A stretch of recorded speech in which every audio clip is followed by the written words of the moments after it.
au gaz. Cet après-midi, je dois changer le freinage de la FZ8 à l'avant.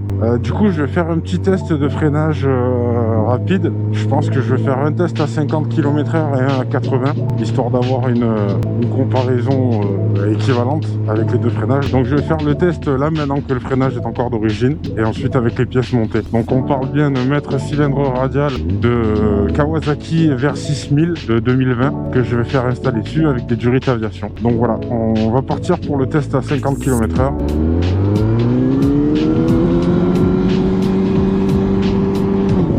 Voilà, je suis bien à 50.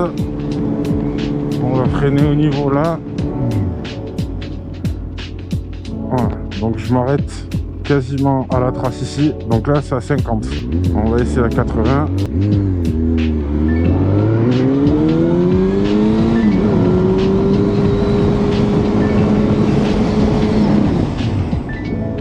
Hop, 80, on s'arrête bien plus loin. J'ai l'arrière qui patine. Bon, ça, l'arrière, ça changera pas.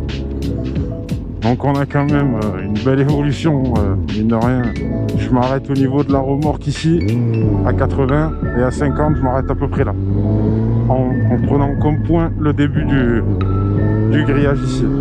Bon, il n'y a rien de très scientifique, mais je pense qu'avec le nouveau freinage, on verra très très vite la différence. Bon les gars, là on est le lendemain, donc comme vous voyez tout est neuf, tout a été posé, c'est changé. Donc on va refaire le test, un test à 50, un test à 80, c'est parti.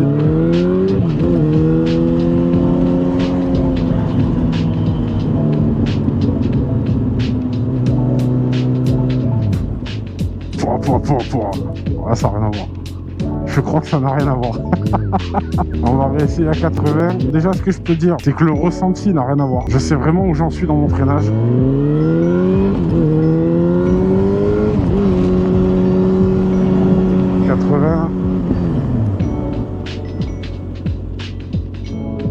Alors là, j'ai pas osé freiner trop fort.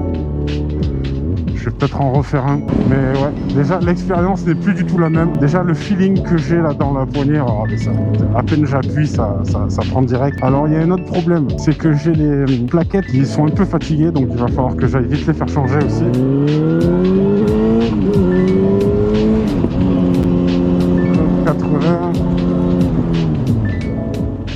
Ouais, ça n'a rien à voir. À 3-4 mètres près, je freine comme si je freinais avec l'autre freinage à 50 km/h. Donc l'expérience est complètement différente. Ça n'a vraiment rien à voir. Donc le ressenti, comme je disais, est très très bon. Le freinage, du coup, beaucoup plus efficace. Certainement aussi beaucoup plus endurant. Mais bon, ça voilà, aujourd'hui on n'est pas dans les conditions pour aller voir ça. Donc on a vraiment quelque chose de beaucoup plus efficace, beaucoup plus performant.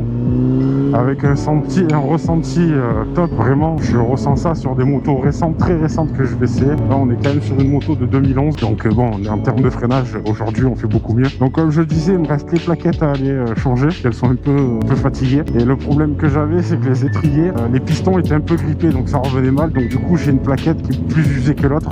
Donc ça, voilà, c'est corrigé avec la réflexion totale des deux étriers à l'avant. Le freinage, c'est abusé. Ça change la vie. Cependant, j'ai deux petits problèmes aussi. Le contacteur d'origine du feu stop n'est pas adaptable au mètre cylindre radial. Donc ce qui fait que là actuellement, quand je freine de l'avant, mon feu stop ne s'allume pas. Autre problème, j'ai le linguet de ce petit bocal ici qui n'était pas fourni. Donc ce qui fait que là, on a mis un repère au stabilo pour savoir si ça bouge ou pas. Bon là aujourd'hui, ça n'a pas bougé. Mais et voilà, donc du coup, j'ai le bocal qui n'est pas sécurisé, si je puis dire comme ça. Donc ça va être à changer rapidement.